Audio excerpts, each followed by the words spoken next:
primeiro encontro monárquico de Caieiras brilhantemente recebe nesse momento a presença do nosso imperador de júri de direito, Dom Bertrand de Orleans e Bragança. Dom Bertrand, bom dia. Salve Maria.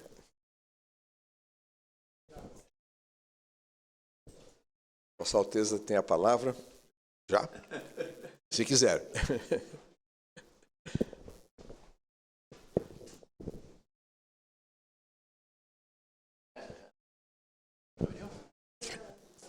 Nós já tivemos duas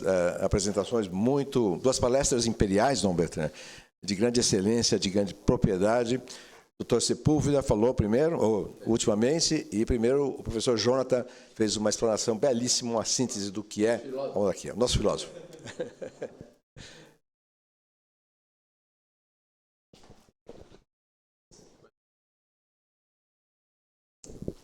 Eu fiz ultimamente uma apresentação de algumas iniciativas que tivemos com a Jornada dos Príncipes, concertos musicais, a música Terra de Santa Cruz e outras ações, o Concerto de Natal. E o Dr. Sepúlveda tratou da geopolítica lato sensu, mencionou muito cotações do livro, fugiu o nome do nosso querido autor do livro, Dr. Sepúlveda, não está. Mas, enfim, fez uma síntese do ideal monárquico comparativamente ao Brasil, a unidade do país, a grande bandeira que foi essa moção, inclusive, da agricultura, movimento agrícola brasileiro, né? Ressaltou isso. E estamos nesse ponto, Dom Bertrand.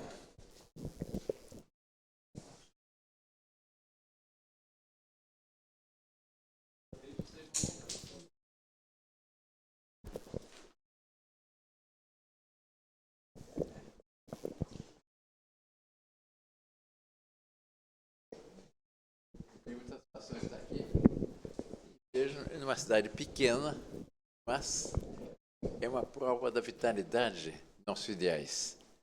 E, de fato, nós estamos num período histórico extremamente interessante.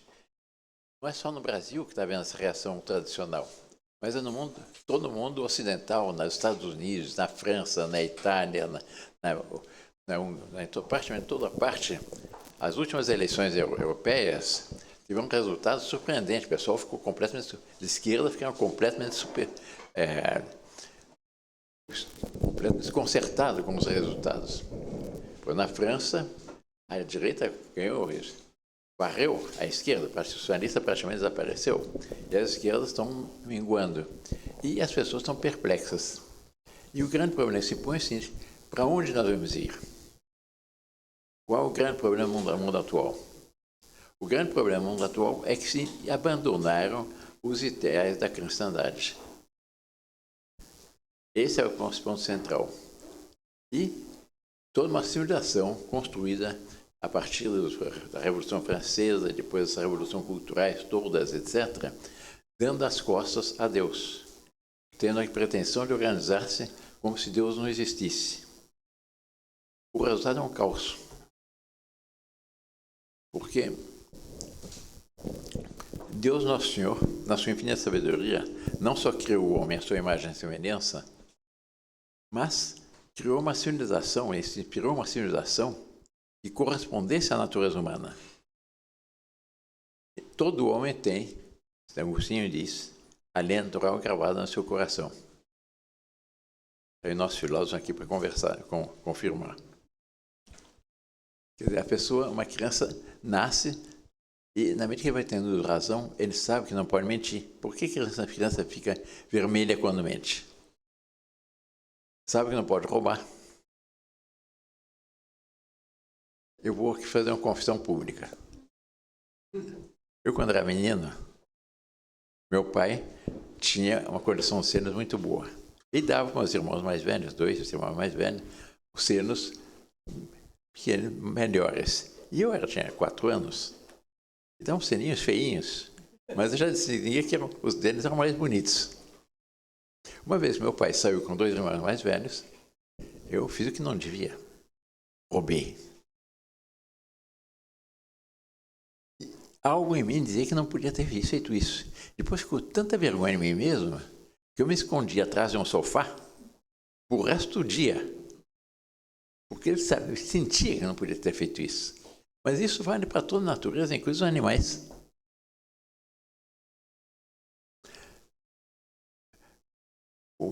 Pega, por exemplo, os vários animais, um cachorro. Ele sabe o que ele pode comer e o que não pode comer. Aqui tem um povo perto do campo, é raríssimo um cavalo ou um bovino comer uma erva venenosa. E pode ser que coma numa toceira, sem perceber, mas sabe distinguir. Não fez nenhum curso de história natural para saber qual erva que podia comer ou não. Está no seu instinto. Usando os cachorros.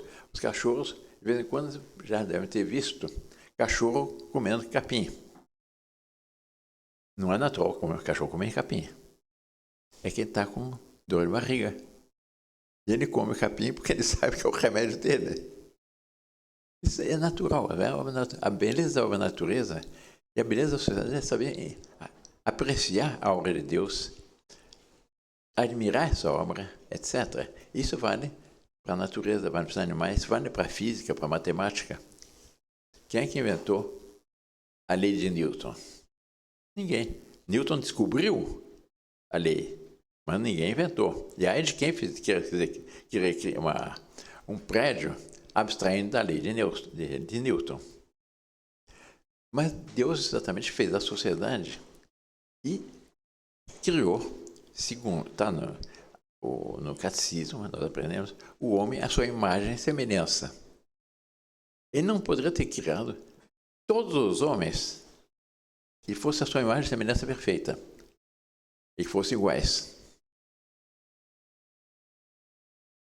Ele deu a cada um uma vocação. E São Tomás diz, está em nossa história aqui para confirmar mais uma vez, que o homem foi criado à imagem e semelhança, mas cada um de nós é chamado a revestir uma determinada perfeição de Deus. Nunca haverá dois homens iguais, porque as perfeições de Deus são infinitas. Mas na medida que nós seguimos nossa vocação, aquele chamado que nós sentimos para uma vocação, então tem um chamado que é para ser engenheiro, para ser médico, para ser carpinteiro, para ser marceneiro. Eu vi aqui no lugar em que estamos errado, tinha um homem cuidando de um pônei. E ele com cuidado com o pônei que ele tinha, era admirável. Porque ele está no chamado, tem uma vocação. E ele chama. E na medida que ele realiza essa vocação, ele se santifica. Ele se assemelha a Deus. Ele realizará aquele aspecto de Deus Nosso Senhor, que ele é chamado a refletir. E a sociedade, a perfeição da sociedade, que cada um tem a sua vocação, cada um realiza aquele chamado que ele sente. Nasceu um chamado militar. Então sonha com os militares. O outro é engenheiro, médico. Depois dizem que os filhos muitas vezes seguem a vocação do pai. Eu tenho um médico muito monarquista, aliás, vários conhecem, o Dr. Rubens Brito. Já são 3 gerações de Rubens. Tem o pai dele, ele e os filhos. Tem o Rubito, que é o mais jovem, que hoje é um grande médico, o médico mais famoso em questão de otorrinolaringologia de São Paulo, professor, etc. Ele é muito bom médico, já tem um pouco mais jovem que eu, mas é um excelente médico. O outro filho como é que chama aqui o médico que trata dos olhos? Dr. Rodrigo. Oftalmologista. Depois tem uma filha casada com a Nora é dermatologista. Isso é uma gerações de médicos, gerações de militares, gerações de crianças, de engenheiros, etc. Faleceu há pouco um engenheiro muito monarquista. E eu conhecia muito, ele jovem, mas faleceu faltando pouquíssimos dias, 31 ou 32 dias para completar 100 anos. É o Dr. Adolfo Lindenberg, que era um dos fundadores da sociedade da TFP, do Instituto Pinico Oliveira, foi presidente do Instituto Pinico Oliveira até há pouco.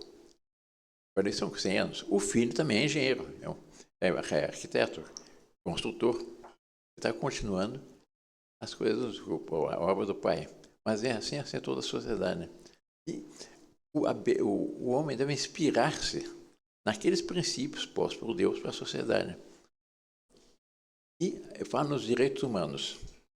A Constituição dos Direitos, a Carta dos Direitos Humanos, a primeira da Revolução Francesa, foi escrita porque esse tirano da Revolução Francesa, e ninguém não se comenta isso, foi escrita em papiros de pele humana. Nem mais nem menos. Porque é uma espécie revolucionária, mas é revolta. Todos os homens são iguais, todos os homens têm iguais direitos, tá lá.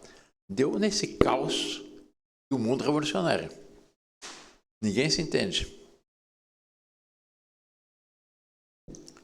O que está havendo hoje em dia?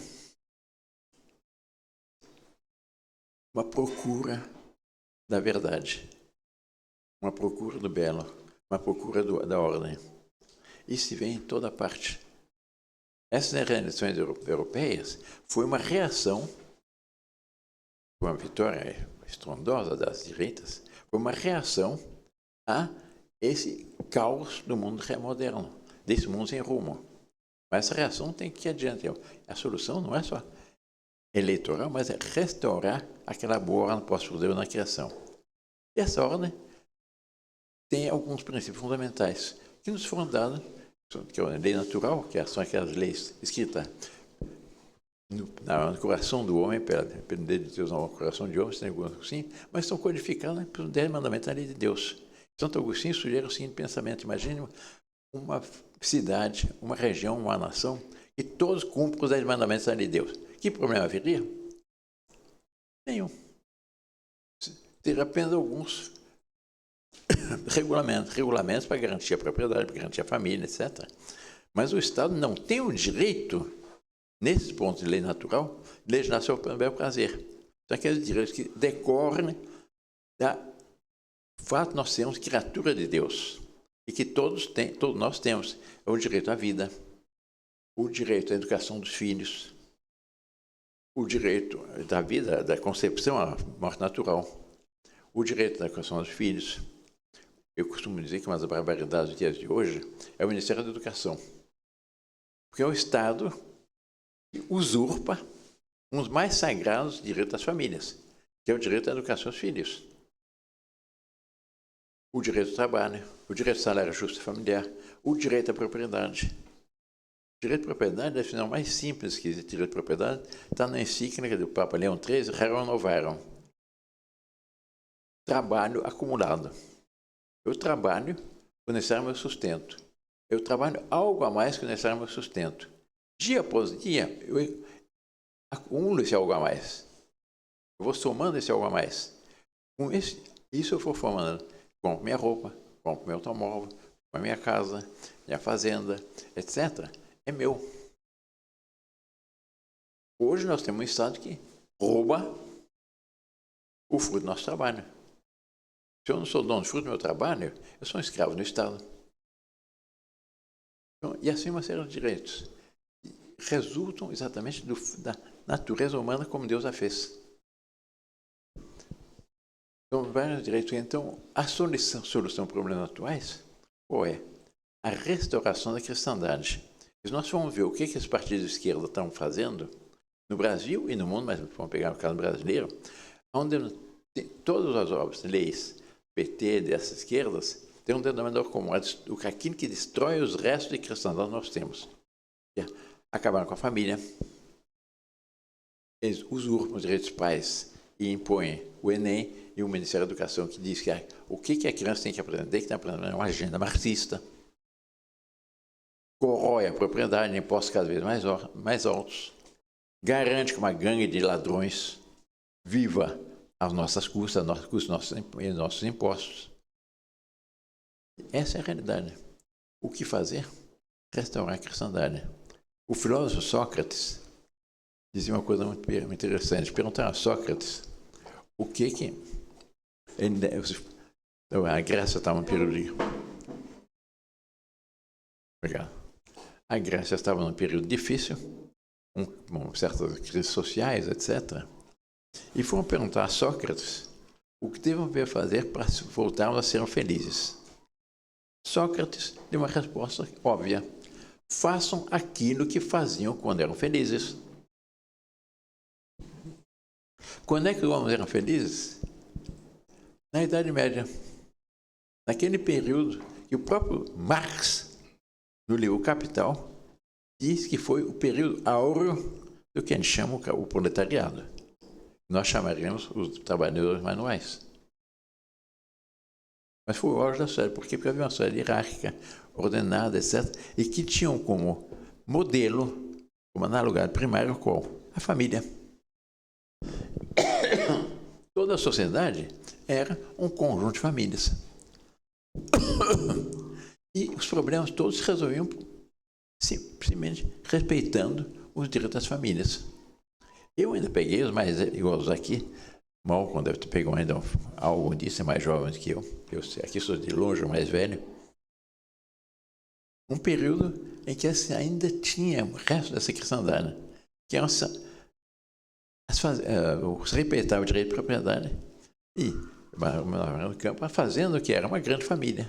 Havia o patrão, havia os colonos que trabalhavam, ganhavam e faziam o seu pecúlio. Minha família é um exemplo disso. Quando meu pai pôde voltar do exílio, por causa da República, nós fomos exilados pela República, ele não tinha praticamente nada. A República confiscou todos os bens da família. Um português rico do Rio de Janeiro viu essa situação da minha família, teve compaixão e deu-lhe uma casinha na Rua da Quitanda, no Rio de Janeiro, que tinha um certo valor, que era bem no centro do Rio de Janeiro naquele tempo. O pai vendeu e comprou uma fazenda no norte do Paraná, 63 alqueires. E era café.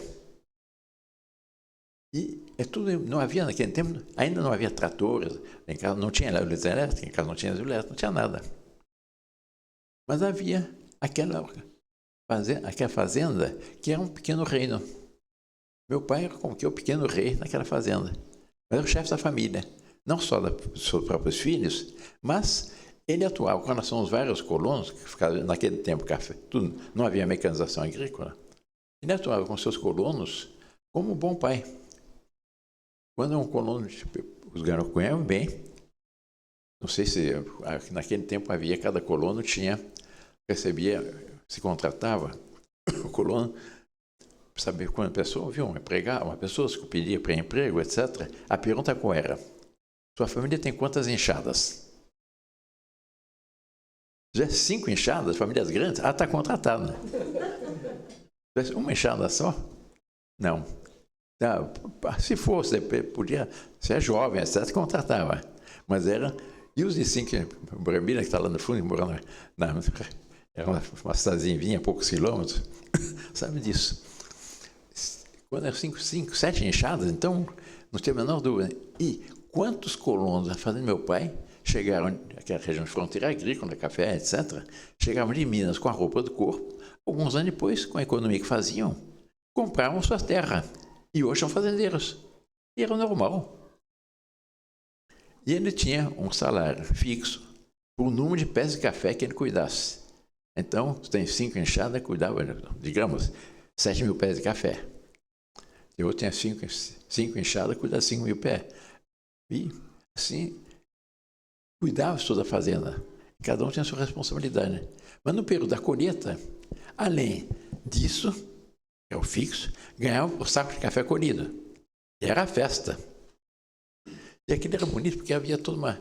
Era muito... Se vivia naquele tempo muito em função do ano litúrgico. Então, a festa de São João, São Pedro, no fim da colheita fazia-se uma festa. Quando casava um colono, meu pai matava um garrote, fazia um grande churrasco, e estava sentado numa mesa comprida, assim que se montava. Então, papai, mamãe, nós, e depois os colonos, o fiscal da fazenda, depois os outros colonos, na mesma mesa, sem que houvesse igualitarismo. Mas porque era uma grande família. Quantas vezes os colonos chegaram nessa casa da sede, os colonos batiam na janela do meu pai, Dom Pedro, a mulher está para dar luz. O papai não tinha a menor dúvida, pegava o jipe e levava para a Santa Casa. E naquele tempo, exatamente, não tinha SUS. Tinha coisa muito melhor, Santas Casas. 75% da saúde pública, naquele tempo, na década de 50, 60, era gratuita e excelente. Por quê? Porque havia as irmãs de caridade que tratavam os doentes como filhos de Deus, irmãos, irmãos, porque eram todos filhos de Deus. E a perfeição da Santa Cascada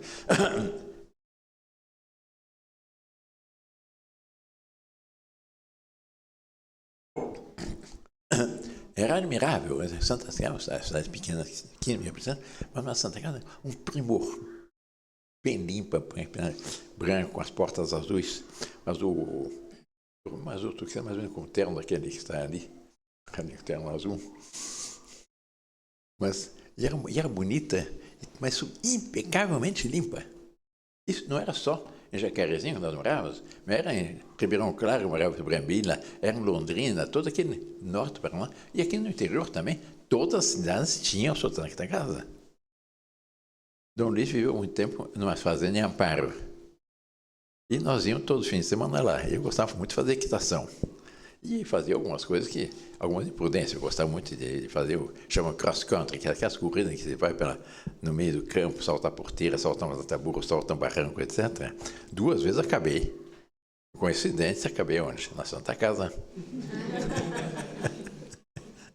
Eu tinha um nariz um pouquinho torto, porque um acidente foi, eu rolei, o cavalo rolou comigo, e na hora de o cavalo levantar, meteu um casco no rosto, e o nariz aqui, alguns dentes quebrados, e, bom, estava longe da sede da fazenda, voltar, peguei o cavalo, montei de novo, todo sangrando, estava todo sangue abundante. Cheguei lá, estava o dono da fazenda, o Fábio Chaves da Silveira. Quando ele pediu, me leva na Santa Casa, eu acabei no cabelo. Então, o acidente, o sangue desmaiou. Mas cheguei na Santa Casa, eu tinha um médico daqueles interior, baixinho, se chama Cid Burgos, um excelente médico. Mas tinha olho clínico, sabia, ele via a pessoa, já sabia o que tinha. Ele, não tem dúvida, deita aqui, pegou um ferro, me pôs assim na nariz, repor o nariz, ficou um pouquinho torto, mas não me incomoda. Mas era assim, havia Santas Casas. E assim era no Brasil inteiro, Minas tinha isso, né? Todo Norte, Nordeste, todas as cidades um pouco maiores. Santas Casas, que era uma instituição de caridade, fundada pela Rainha Dona Eleonora de Portugal, no século XVII ou XVI, não me recordo exatamente, mas no mundo luz tinha 7.000 Santas Casas. Não precisava ter SUS, não se gastava essa fábula. Não havia aposentadoria. Ai, como é que ficou quando é velho? Velhos, em certo momento as famílias se reuniam e em certo momento, quando os pais ficam mais velhos, os filhos passavam a ser pais dos seus pais, a cuidar da família. E continuavam na casa. E havia uma coisa muito sábia, que hoje o pessoal fala, não, isso é injustiça. Não é. Era um morgadinho. O filho mais velho, naquele tempo as famílias eram numerosas. Nós eram 12 irmãos. Quando o papai faleceu, nós éramos 12 para sustentar minha mãe. E graças a Deus, todos nós estávamos formados, tínhamos nosso meio de vida. E mamãe passou uma vida até melhor que o papai estava vivo. Porque ela gostava muito de viajar para Paris, na Europa, na Alemanha, etc. Então, ela, todo ano passou a viajar na Europa, para a Europa. E assim, ela viveu. Dizem que ter filho faz mal. A mamãe teve 12 filhos e viveu até 97 anos. Mas a vida aqui também, outro dia assistimos um casamento em Goiás, de um capitão do exército. Eu achei muito bonito as promessas que no momento de eles se casarem, para dar aliança, etc., foram 2 promessas. A fidelidade à esposa e ter tantos filhos quanto Deus manda. Então, as pessoas tinham filhos, 5, 6, 7, 8 tiveram filhos. E quando os pais faleciam, se garantia a família, o pai. Mas tinha uma coisa muito sábia, que era o morgadio, que era uma instituição que não houve nenhuma lei, nenhum rei que criou isso, surgiu organicamente. O filho mais velho herdava o patrimônio da família. Mas, herdando o patrimônio da família, ele herdava todas as obrigações da família. Então, ele tem a obrigação de sustentar os pais, sustentar um irmão ferido de guerra, sustentar uma irmã solteira, ou sustentar outra irmã que doente, um irmão doente, etc. Ele tinha obrigação. É uma obrigação moral dele. E ficava mal para ele, diante da sociedade, diante do resto da família, mas ele não atendesse. Mas o pai, sabendo que o filho mais velho herdaria o patrimônio, estimulava os outros filhos cadetes, os mais jovens, a formar seu próprio patrimônio. E o resultado com isso foi um enriquecimento da sociedade extraordinário. Hoje, com essa lei igualitária, divisão igualitária entre os filhos, com o resultado, em vez de manter-se esse patrimônio de família, a casa, a fazenda, as coisas, os filhos estão esperando a morte do velho para dividir o bolo. E resultado, todos os patrimônios foram se atomizando, ficaram pequenos. Mas o que é isso? É a fruto da cristandade, de uma sociedade que nasceu e cresceu inspirado pela lei de Deus. Inspirado por aquele chamado que todos nós temos para realizar a sua vocação. E todos os problemas se resolviam naturalmente. O resultado, os impostos eram mínimos. Porque deve haver Estado. Mas qual a missão do Estado? Segundo a doutrina católica, mais uma vez. É fazer aquilo que o conjunto da sociedade não for capaz de fazer por si. Então, resumindo, a missão do Estado é a justiça, a segurança interna, a segurança externa,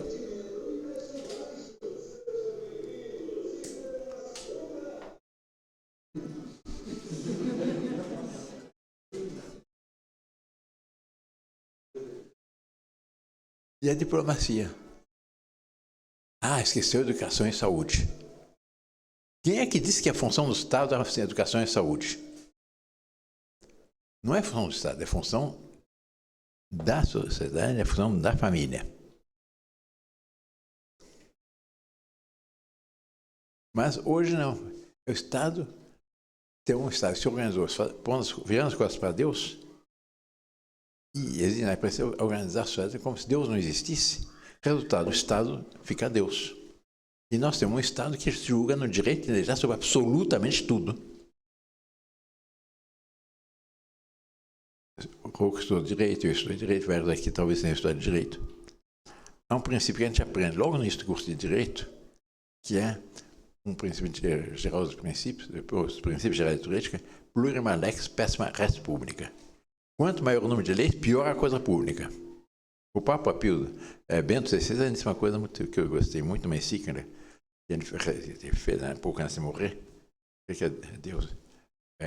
Ele disse: nós não necessitamos de um Estado que esteja querendo regulamentar toda a nossa vida. Nós precisamos respeitar a lei de Deus. Mas vendo um pouco as coisas como são, qual foi a primeira Constituição da história? A pessoa não, foi a Magna Carta de João Sem Terra. Perfeitamente errada. Foi a Constituição de Santo Estevão, rei da Hungria. Isso nos anos 1000, mais ou menos.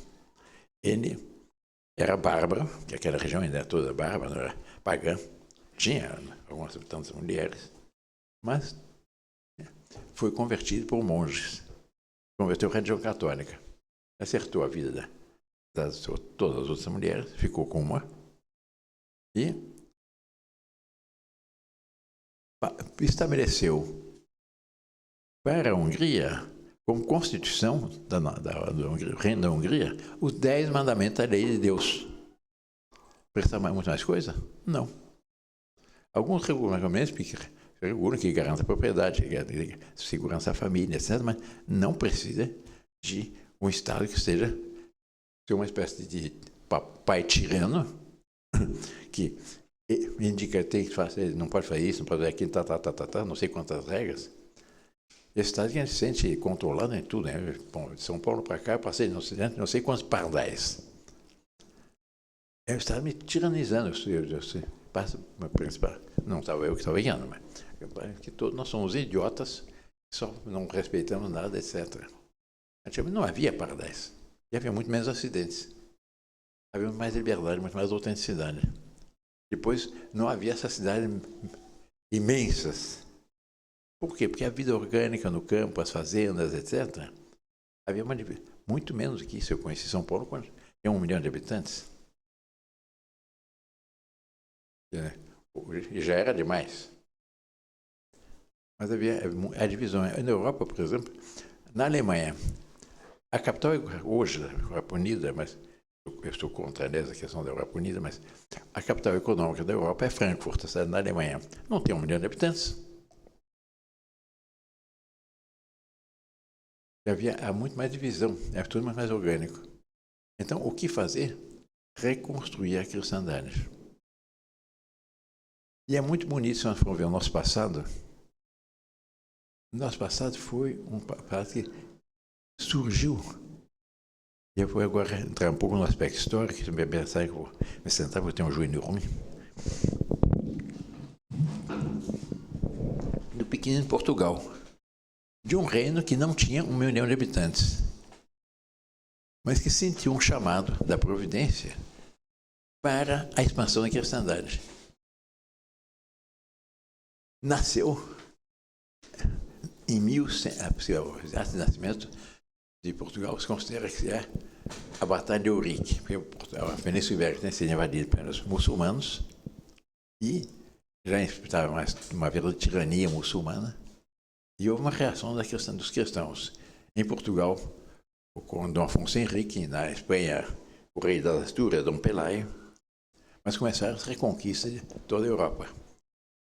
E Portugal nasceu depois da Batalha de Ourique, em que o Dom Afonso Henrique enfrentava Moirama. E uma batalha que teria de si uma força de uma desproporção muito grande entre as tropas portuguesas e as tropas mouras. E eles estavam se enfrentando. Na região de Ourique, no sul de Portugal, ele tinha que enfrentar Moirama. E ele foi, estava todo o acampamento dos portugueses, os cristãos de um lado, e os acampamentos dos mouros do outro lado. Os acampamentos mouros já batem aqueles tambores para terrorizar, etc. Mas ele tranquilamente foi dormir nessa batalha. E dormindo na sua tenda, sonhou. Sonhou que lhe apareceu um ermitão que o convidava para segui-lo fora do acampamento. Quando ele estava sonhando nesse ermitão, já dormindo, ele ouve alguém que batia na estaca que sustentava sua tenda. E de frente, nem mais nem menos, com um ermitão. O ermitão que convida a sair do acampamento, a segui-lo no campo. Ele seguiu perto de uns rochedos, nem mais nem menos, com o nosso Senhor Jesus Cristo, com os braços abertos. Imagina a visão de Deus, seu Filho de Deus, etc.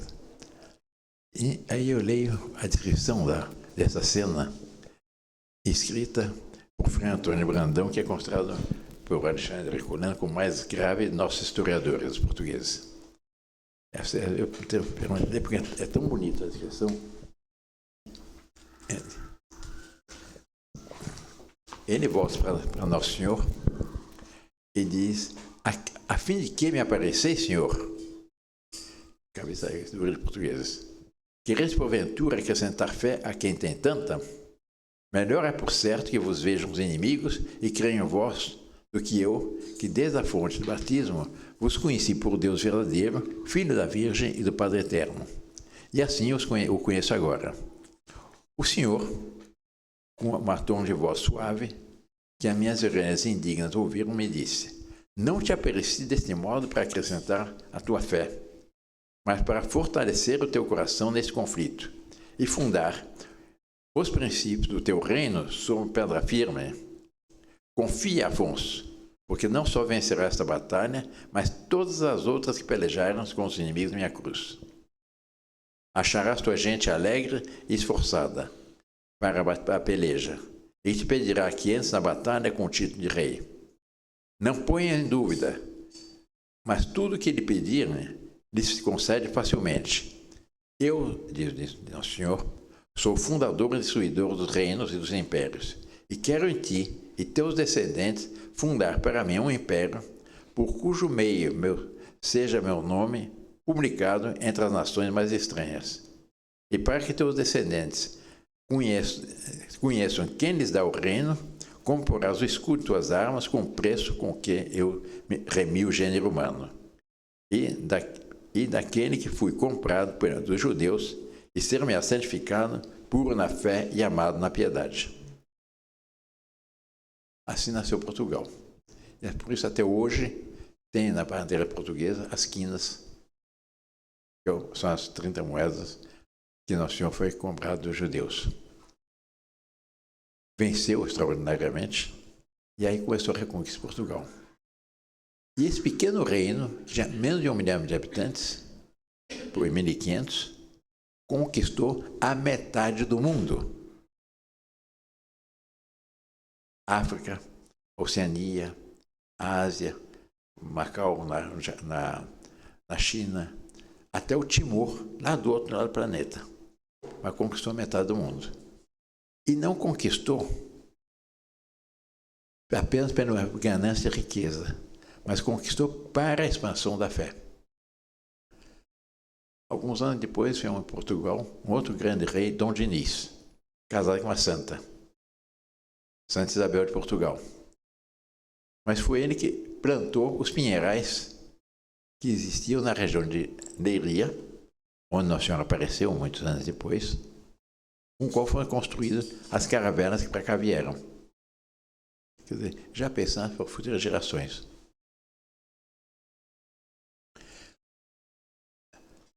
Houve descobrimentos, a escola de Sagres, com o filho do rei Dom Duarte,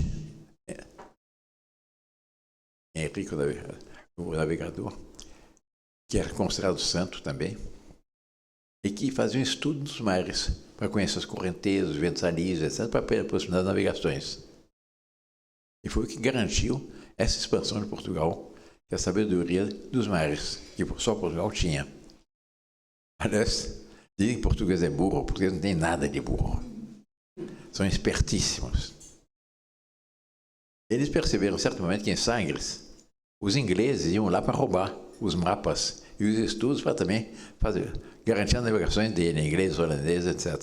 O que eles fizeram? Puseram mapas falsos misturados com os verdadeiros para confundir os ladrões. Mas assim, Portugal conquistou metade do mundo. E é tal respeito que os outros, esses povos conquistados por Portugal, que até hoje, no Timor-Leste, que é do outro lado do planeta, entre a Austrália e a Indonésia, quando houve a Revolução dos Escravos, etc., aquele ministro português, Mário Soares, foi um traidor infame. Ele entregou todas essas colônias à sua própria sorte e aos comunistas. E no Timor, a Indonésia aproveitou a situação e invadiu o Timor. Agora, há pouco, não muitos anos atrás, os timorenses começaram, sempre reagiam, porque houve genocídios, etc. E faziam apelos, Dom Duarte, o terceiro da Coroa de Portugal, moveu muito a sociedade europeia para que ajudasse, finalmente, os australianos ajudaram os timorenses a expulsar os indonésios, os muçulmanos. Mas o Timor estava destruído pela guerra, pela tirania muçulmana, etc. E a Austrália estava problema na reconstrução do Timor. E a Austrália ofereceu aos timorenses ajuda para reconstruir o Timor. Mas com uma condição. E a língua oficial do Timor passa a ser o inglês, não mais o português. Os timorenses responderam não, preferiram ser pobres falando português a ricos falando inglês. No fim, os australianos cederam, ajudaram a construção, etc. Mas é tal respeito que os timorenses têm até hoje a Portugal que eles não pisam à sombra da bandeira portuguesa. Para que tem algo de sagrado. Mas assim, já dizia Camões, os portugueses têm uma afora para mais cristãos atrevimentos. E é muito bonito ver a nossa... Aquilo que é a certidão do nascimento para nós, que é a carta Pedro Vaz Caminha, e comunica ao rei Dom Manuel Venturoso o descobrimento do Brasil. E ele escreve as belezas naturais do Brasil, a terra dadivosa e boa, etc. Depois escreve com muitos detalhes os portugueses levantando primeiro um monumento da nossa história, da nossa pátria, com a Santa Cruz. Mas escreve como os índios ajudaram os portugueses a levantar essa cruz. Depois a primeira missa celebrada Frei Henrique de Coimbra. E ele mostra, ele fala assim, em primeiro lugar, as índias pediram, está na carta de caminho, pediram tecidos para cobrir a sua nudez. Ao contrário, está no quadro de Victor Meirelles. Elas estão todas, cobriram. E eles acompanhavam a missa, eles não sabiam exatamente, mas intuíram que algo de sagrado estava se realizando. Quando os portugueses se ajoelhavam, eles se ajoelhavam. Quando os portugueses faziam uma reverência, na consagração, eles faziam uma reverência. Eles intuíram que algo sagrado estava se revelando. E aí foram os primeiros contatos com os índios e os portugueses. Mas a carta Caminha é muito bonita, não só escreve isso, mas termina dizendo o quê? Aqui eu vou pegar próprios termos da carta de Caminha.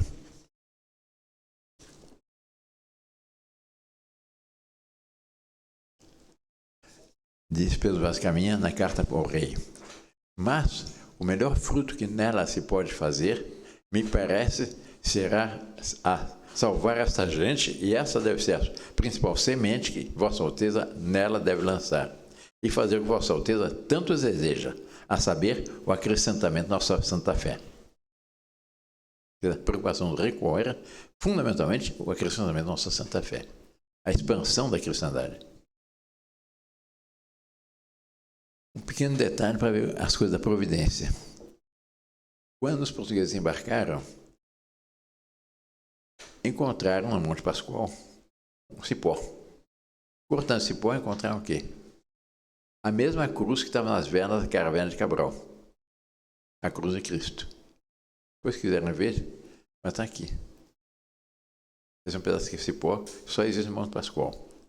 E é a bênção que há no Brasil.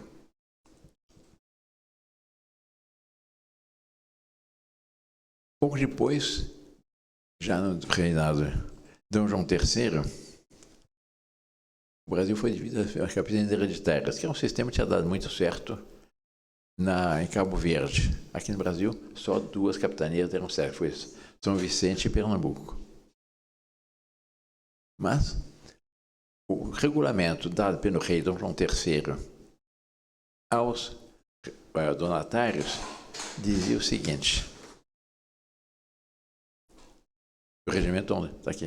A principal coisa que me moveu a mandar povoar as ditas terras do Brasil foi para a gente delas converter-se à nossa santa fé. Sempre a preocupação da expansão da fé. E de ter a conversão dos índios. Hoje, a esquerda, esse negócio, o problema do indígena é uma tragédia, os índios foram tiranizados, etc. Não. O problema indígena se resolveu com os embarques portugueses aqui. Pouco tempo depois, vieram para cá os jesuítas. São Paulo, onde é que nasceu? Em torno de uma escola fundada pelo padre Anchieta, São José de Anchieta, para os índios. O problema indígena já naquele momento se resolveu. E hoje, no Brasil, 67, um estudo da Universidade de Minas Gerais, 67 brasileiros têm sangue indígena. Houve uma coisa sábia, a miscigenação. Os povos brasileiros se casaram, depois vieram os negros, mesma coisa. Os brasileiros se casaram com os negros, não existe problema racial. O que a esquerda tanto fala, problema racial, problema indígena e problema social, a luta de classe, também não existe. Por mais que a esquerda tente levantar as multidões contra os proprietários, não consegue.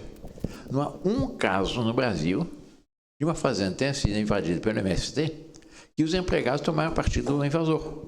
Por mais que os invasores digam, uns a nós, e você vai ficar com um pedaço de fazenda. Todas as fazendas do invasor. O empregado toma partido do patrão. Que não conseguem criar problema social.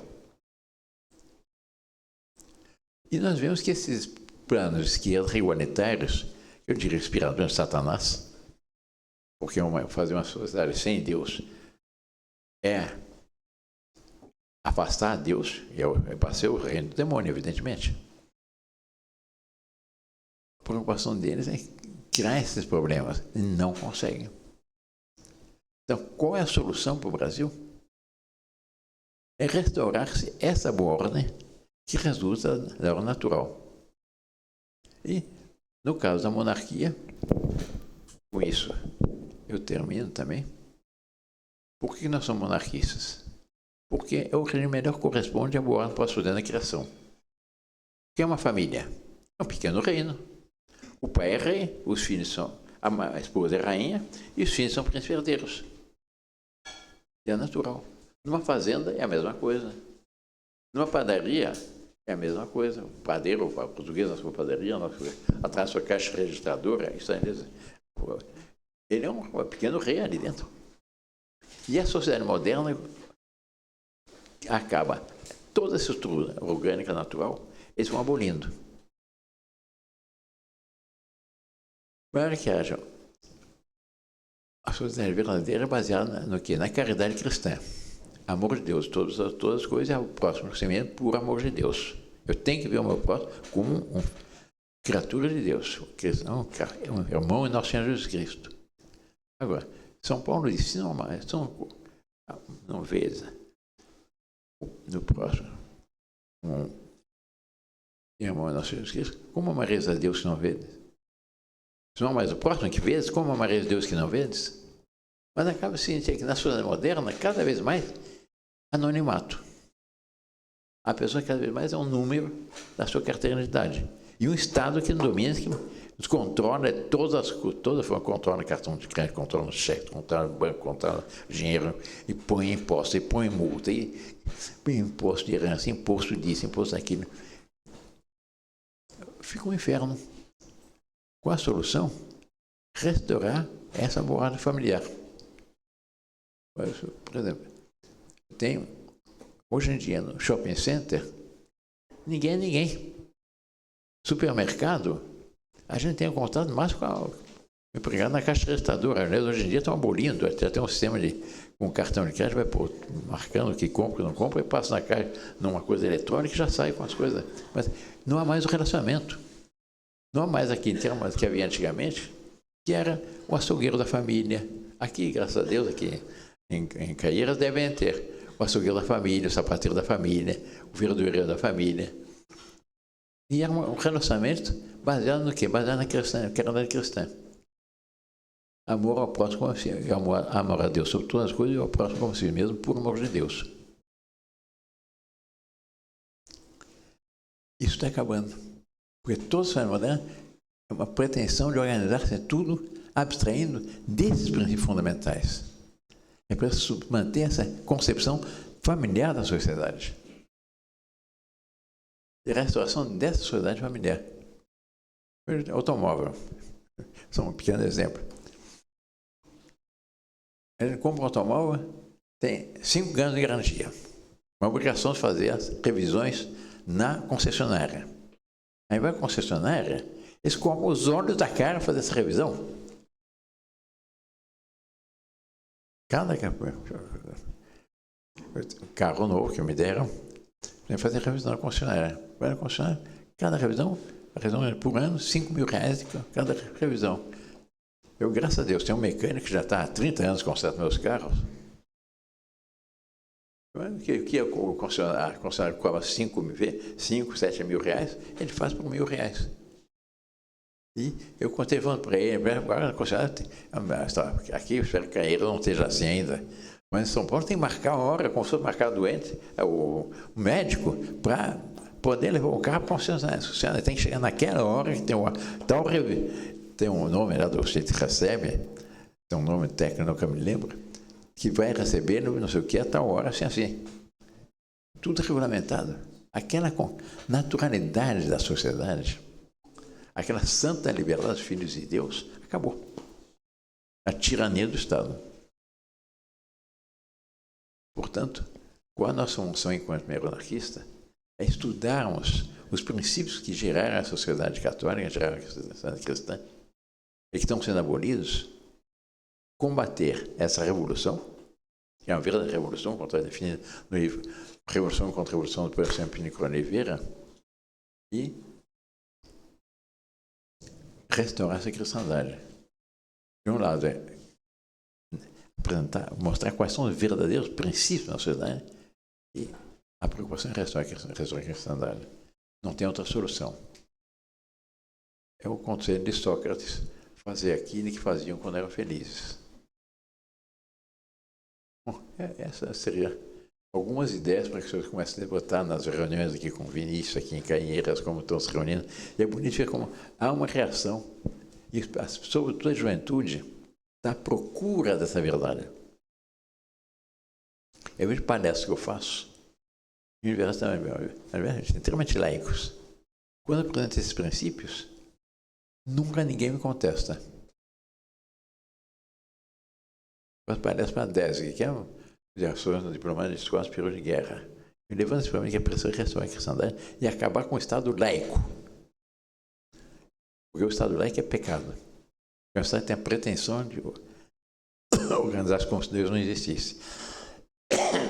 E eu explico os princípios. Não, porque o Estado tem que ser laico, tem que ser indiferente das várias religiões.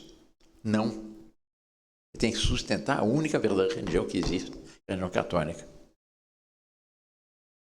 Ele tem que respeitar essa religião. Mas, não, tem que ser indiferente, o Estado não pode tratar essas questões. Não, o Estado deve inspirar nesses princípios. Porque o Estado laico só tira Deus do panorama da organização social, o Estado fica Deus. E aí nós temos a pior tirania da história, porque é uma tirania, cada governo muda tudo. É um inferno. Uma vez fiz uma palestra nos Estados Unidos, tem um milionário, os técnicos que tem petróleo, as companhias petrolíferas, é um grande milionário da região, no Texas. E sobre questões sociais, não tem tratado uma questão de monarquia na monarquia. Aí você me perguntaram, o americano tem loucura por questão de monarquia. Tem uma revista que aparece um rei, um príncipe na capa, e já faz a edição com 25 a mais, a tiragem aumenta de 25%. Porque o americano tem loucura para esse maravilhoso monarca. Mas uma pessoa me perguntou se era monarquista, da plateia. Eu disse que sou no Brasil por tais razões. Eu chamava de monarquia superior. Aí um desses milionários levantou e disse, não concordo. Acho a República superior. Por duas razões. Porque na República qualquer um pode ser chefe de Estado. Bom, qualquer um, nós temos aqui o Lula, né? E é o povo que escolhe livremente o seu chefe de Estado. As pessoas estão me desafiando agora, ouça. Dizer que qualquer um pode ser chefe de Estado é a mesma coisa que dizer que qualquer um pode vencer a loteria. Ninguém tem a cabeça em cima do pescoço, vai organizar a sua vida, partindo do princípio vai vencer a loteria. Segundo, dizer que o povo escolhe o seu chefe de Estado. O povo não escolhe nada. O máximo que nós fazemos é optar entre 2 ou 3 alternativas que os grupos de poder que dominam a política, os partidos, nos apresentam. Em geral, essa opção é mão menor, maior. Bom, basta ver o que nós temos aqui no Brasil.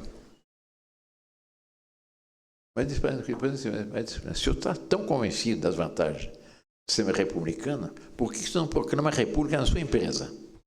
A cada 4 anos, sufrágio universal, vai votar todo mundo. Vai votar a faxineira, o mecânico posto petróleo, o chofer do caminhão, o engenheiro responsável pelo transporte petróleo, o diretor financeiro, o diretor jurídico, vai votar todo mundo, para saber quem vai ser no seu lugar como patrão. Quem vai ser o chefe do serviço jurídico, quem vai ser isso, vai ser aquilo. Ah, não, assim vai dar a empresa. É a mesma coisa. Não funciona. Que é uma utopia. Utopia baseada num princípio falso que todos os homens são iguais. Nós, graças a Deus, não somos iguais. Nós somos iguais enquanto criatura de Deus. E os direitos decorrentes da sermos filhos, criaturas de Deus, todos nós temos, que é o direito à vida, da concepção, à morte natural, é o direito à educação dos filhos, a formação de família, a educação dos filhos, o direito à propriedade, o direito ao trabalho, o direito à justiça familiar. São alguns 8 ou 10 direitos fundamentais. Isso todos nós temos. Mas, no mais, nós somos diferentes. A beleza da nossa sociedade não está na igualdade. Está nas desigualdades, nas desigualdades harmônicas, etc. Se a igualdade fosse padrão de beleza, qual seria o quadro mais bonito? Um quadro branco. Ah, não, tem alguma diferença. Tem aqueles borrões da arte moderna, que de arte não tem nada. A arte deve ser reflexo do belo. O modelo superior do belo é Deus Nosso Senhor. Quer dizer, respeitam. Tá, há um princípio católico que diz assim, procurar render sua justiça e todo o resto vem por acréscimo. Quando as pessoas voltam as costas para Deus, é o caos. Então, a mensagem final para todos aqui, para todos, é procurar render sua justiça e ter certeza de que virá por acréscimo. O resto virá por acréscimo. Procurar criar nesse mundo a imagem e semelhança de Deus. Aqui nós rezamos todo dia no Pai Nosso, cada um de nós que está no céu, seja feita a vossa vontade.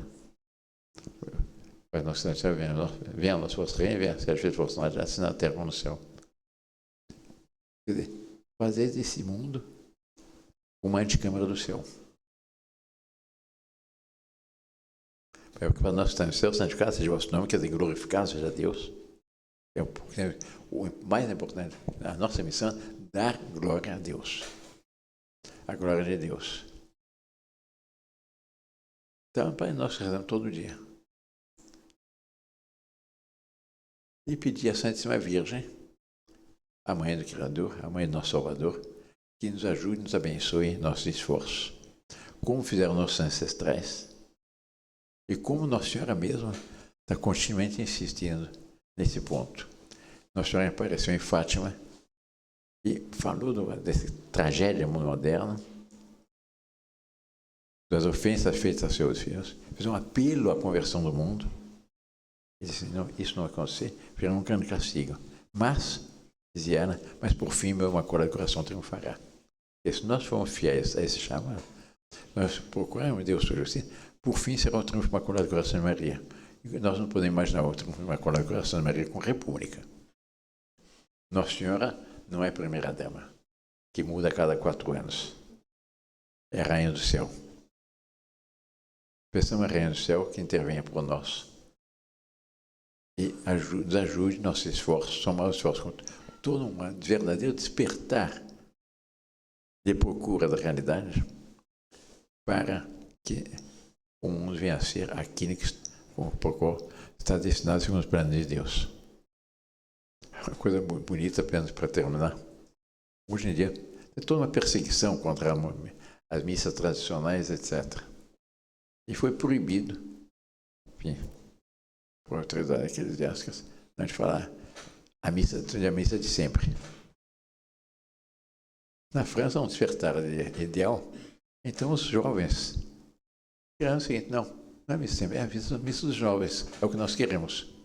E resultado, a despertar da juventude, na França, todo ano tem uma peregrinação de Paris à cidade de Chartres. Começou com 1.000 jovens, 2.000, 5.000, 8.000. Esse ano foram 19.000 jovens que queriam no percurso, são 3 dias de caminhada, missa todo dia de manhã, missa tradicional de manhã, com os cânticos tradicionais, com a beleza, todo o esplendor da liturgia tradicional. Com 19.000. Cada ano vai se multiplicando. É um despertar na juventude que é esse despertar. O jovem está à procura de Deus. Deus Nosso Senhor pôs na alma do homem uma necessidade de ter um absoluto, um ponto de referência. nesse caos que eles estão com uma rolha no meio tempestuoso, eles não procuram um farol e uma luz. A única luz que pode nos orientar, qual é? É o lumen de Cristo, é a luz do nosso Senhor Jesus Cristo. Peçamos a Rainha do Céu que nos ajude a seguir essa luz, seguir esse farol, e que nós façamos o quê? Restaurar no Brasil a cristandade. Bom, peçamos a Deus, nosso Senhor, a Santíssima Virgem, que nos ajude a que nós possamos ser fiéis à nossa missão. E nós vamos responder perante Deus se nós formos fiéis ou não. A glória, para ver um pouco, tem um santo, uma santa penitente, que faleceu. Ela tinha combinado com uma colega, uma outra freira do convento, que depois de falecer, ela descreveria como é que é o céu. Essa santa sofreu a vida inteira para a santa penitente. Ela disse: se eu pudesse voltar ao mundo, é tal a glória que nós recebemos no céu, se pudesse voltar ao mundo para rezar mais uma Ave Maria, a glória que eu receberia dessa Ave Maria valeria por todo o sofrimento que eu tive na minha vida. Nós temos uma arma invencível, que foi dada por Deus, a Santíssima Virgem, a São Domingos, numa situação difícil da cristandade, nas batalhas que havia contra o herege, que é o Santo Rosário. Muito obrigado.